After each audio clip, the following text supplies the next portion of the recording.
Баршаңызға қайырлы күн достар, сіздермен Ақерке.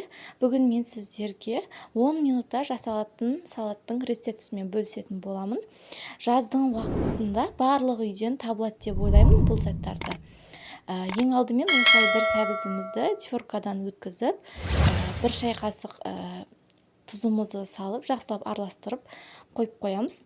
Одан соң қиярымызды соломка пішінді осылайынан тураймыз. Сосын оған да бір шай қасық тұзымызды салып, араластырып, тынытып қоямыз. Одан кейін етімізді де соломка пішінді қылып турап дайындап алатын боламыз.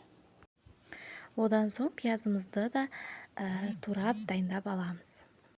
Және де қызыл, жасыл, сладкий перецті осылай ұзыннан соломка ретінде турап алатын боламыз.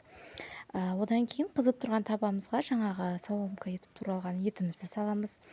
Жақсылап қызартып піскеннен соң пиязымызды салып, оны да кішкене араластырып, перецтерімізді пісіріп аламыз. Қатты пісірудің қажеті жоқ, өйткені оның дәмі кетіп қалуы мүмкін.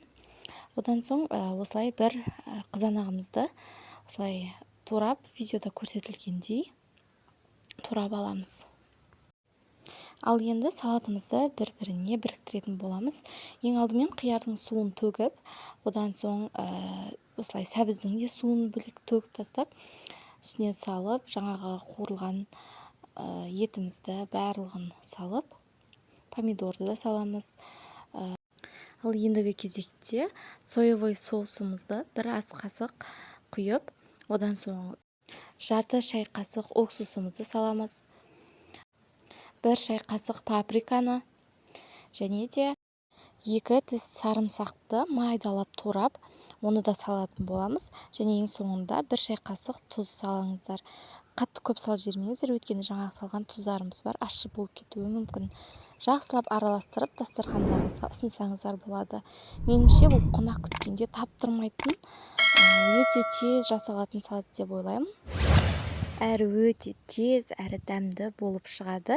Назарларыңызға көп-көп рахмет. Астарыңыз дәмді болсын.